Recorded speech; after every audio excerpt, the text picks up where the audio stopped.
సమాజంలో ఎవరికి నచ్చిన తిండి వాళ్ళు తింటారు. కానీ వేషం మాత్రం అందరికీ అనుకూలంగా కలిగేటట్లు వేసుకోవాలి. అంటే ఇవాళ రేపు మనం సమాజంలో చూస్తూనే ఉంటున్నాము. అందరూ చూస్తున్నారు. ఏంటి అంటే ఆడపిల్లలు కూడా మగపిల్లల బట్టలు వేసుకోవడం చూస్తున్నాము. ఇది ఎంతవరకు కరెక్ట్ అండి? ఇది కరెక్ట్ కానే కాదు.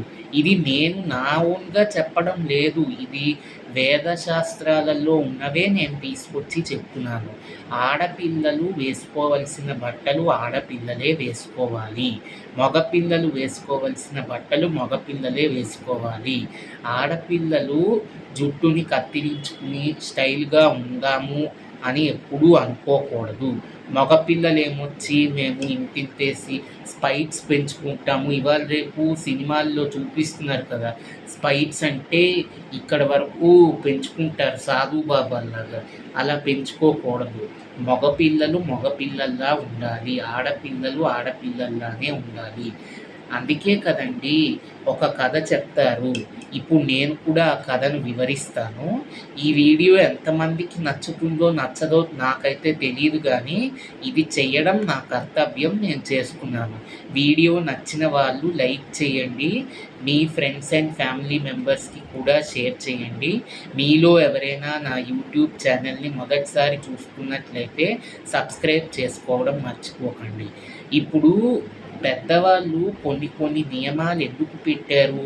అవి చెయ్యకూడదు అంటే కూడదు. వాటికి రీజన్ అంటూ ఎందుకు, ఏమిటి అనేది మనం అడగకూడదు. కొన్నిటికి కారణాలుండవు. ఉన్నా కూడా అవి లోతుగా తెలుసుకోలేం మనం.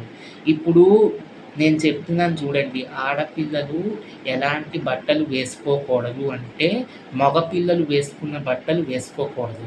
మరి ఇవాళ రేపు అందరూ అదొక రాజకీయ హక్కులాగా చూస్తున్నారు కదా! మగవాళ్ళు ఎలా ఉంటే మేము కూడా అలానే ఉంటాము అని. కానీ అది చాలా తప్పు. ఎందుకంటే నేను ఒక కథను ఇప్పుడు వివరిస్తాను. ఒక అమ్మాయి వాళ్ళ స్నేహితురాలింటికి పుట్టినరోజుకి వెళ్తుంది. వెళ్ళే ముందు వాళ్ళ నాన్నతో ఏమని చెప్తుంది? నాన్న, నేను మా స్నేహితురాలింటికి తన పుట్టినరోజుకి వెళ్తున్నాను అని. అయితే ఆ అమ్మాయి ఏం వేసుకుంటుంది? ఒక జీన్స్ ప్యాంటు, పైన అబ్బాయి వేసుకునే షర్ట్ వేసుకుంటుంది. అయితే వాళ్ళ నాన్న చూసి, ఆగమ్మా, నువ్వు ఈ బట్టలతోటే ఎలా వెళ్ళిపోతావు? వెళ్ళి మామూలు బట్టలు, ఆడవాళ్ళు వేసుకునే బట్టలు వేసుకుని వెళ్ళు అని చెప్తాడు. అయితే ఈ అమ్మాయి ఏమిటంటుంది? ఏమైంది నాన్న, నా బట్టలకి ఏమైంది? అందరూ వేసుకున్నట్టే నేను వేసుకుంటున్నాను. అయినా మీరెందుకు ఎప్పుడూ నా బట్టల గురించే కామెంట్ చేస్తూ ఉంటారు? మరి తమ్ముడేమొచ్చి చిన్న షార్ట్స్ వేసుకునే బయటికి తిరుగుతూ ఉంటాడు. మరి వాడినెందుకు ఏమీ అనరు అంటే, అప్పుడు వాళ్ళ నాన్న ఒక ఉదాహరణగా వివరిస్తారు ఈ విధంగాను. ఇప్పుడు అడుగుతారు, ఏంటి? అమ్మ, మనం ఇంట్లో ఉన్న బంగారాన్ని మనం ఎక్కడ దాచుకుంటాము అంటే, అప్పుడు ఈ అమ్మాయి అంటుంది, ఇంకెక్కడ నాన్న, ఇంట్లో ఉన్న బీరువాలో తాళం వేసి మరీ దాచుకుంటాము. అయితే వాళ్ళ నాన్న అప్పుడు అంటారు, చూడండమ్మా, మీరు బంగారం లాంటి వాళ్ళు, మగవాళ్ళు ఇనుము లాంటి వాళ్ళు. ఒక దొంగ ఇంటికి దొంగతనానికి వస్తే ఇంట్లో ఉన్న బంగారాన్నే దొంగతనం చేస్తాడు తప్ప, ఇంట్లో ఒక మూలన పడేసిన ఇనుముని మాత్రం దొంగతనం చెయ్యడు కదా!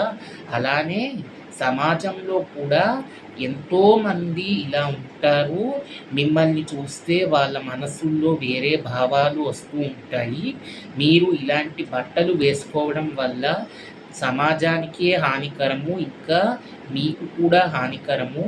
అందులో మీరు చాలా సున్నితంగా ఉంటారు కనుక మీకు ఎక్కడ లేనటువంటి సమస్యలు వస్తాయి. సో, నా మాటలు వినైనా సరే నీ ప్రవర్తనని మార్చుకో అంటే, అప్పుడు వెంటనే ఈ అమ్మాయి అంటుంది, నన్ను క్షమించండి నాన్న, నేను అంత లోతుగా ఆలోచించలేదు. ఏదో అందరూ సామాజిక మాధ్యమాల్లో తప్పుడు ప్రచారాలు చేయడం వల్ల నేను ఇవన్నీ నమ్మలేదు. ఇప్పుడు నాకు తెలిసొచ్చింది. ఇంక నుంచి నేనెప్పుడూ ఇలాంటి బట్టలు వేసుకోను. ఆడవాళ్ళు వేసుకునే బట్టలే వేసుకుంటాను నేను అని వెళ్ళి తన బట్టల్ని మార్చుకుని, తను వేసుకున్న మామూలు బట్టలు వేసుకుని తన స్నేహితురాలి ఇంటికి వెళ్తుంది. సో, ఈ కథలో బట్టి మనకేమిటి అర్థమైంది? ఆడపిల్లలు బంగారంతో సమానం. మగపిల్లలు ఇనుముతో సమానం. చెప్పారు కదా! ఒక దొంగ దొంగతనానికి వస్తే ఇంట్లో ఉన్న బంగారాన్నే దొంగతనం చేస్తాడు తప్ప, ఇంటి మూలన పెట్టిన ఇనుముని దొంగతనం చెయ్యడు కదా! అలానే ఎవరు ఎక్కువగా ఇదిగా ఉంటారో, పద్ధతిగా ఉంటారో వాళ్ళకి ఎప్పుడూ ఏమీ జరగదు. మన పద్ధతులు మనం పాటిస్తే మనకి ఎటువంటి హాని కలగదు.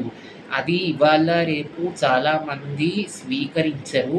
ఎవరు స్వీకరించినా, స్వీకరించకపోయినా వీడియో చేసి పెట్టడం అందరికీ అలవాటు. ఎందుకంటే ఇది పర్టిక్యులర్‌గా నేను యూట్యూబ్‌లో ఈ మధ్య వీడియోస్ చూసి షాక్ అయ్యాను. సో, అందుకు నా ఛానల్‌లో కూడా నేను ఇలాగ మోటివేషన్ ఇవ్వాలి. నా వీడియో చూసైనా కూడా కొంతమందిలోనైనా మార్పు వస్తుంది అని నేను ఆశిస్తున్నాను.